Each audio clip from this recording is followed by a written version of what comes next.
Hello again, reptile enthusiasts. In this episode we're going to be doing a video on how to set up a Gramastola Rosea, which is one of my favourite spiders.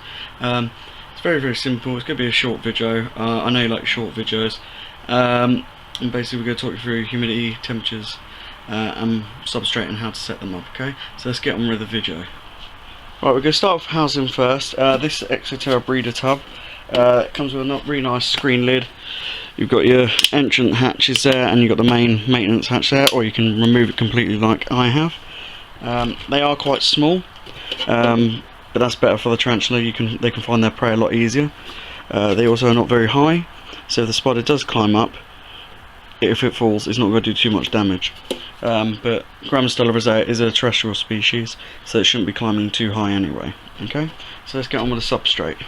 Okay, in terms of substrate, I thought I'd get a bit of an overhead view on here.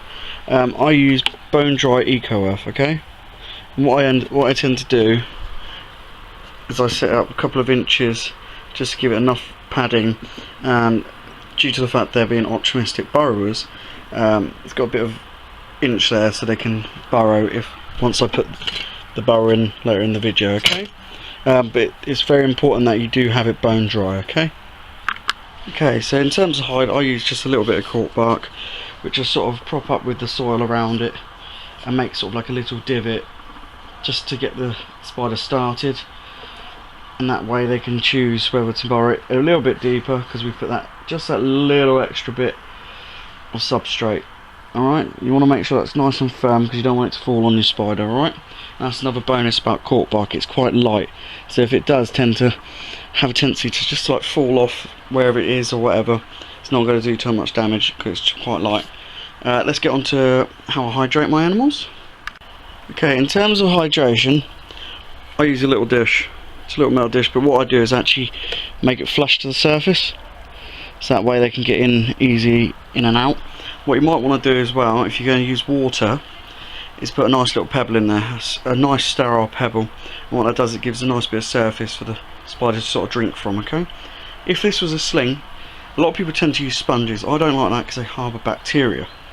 What you can actually use is bug gel, although I find just getting a syringe, which I've got I believe here, getting a syringe, filling it with water and just sticking it down the side and squirting it underneath, that gives it a little bit of fluid they can suck from the soil, and that way they're getting hydration without actually getting the chance to drown. Okay, in terms of humidity, do not spray your Chilean Rose.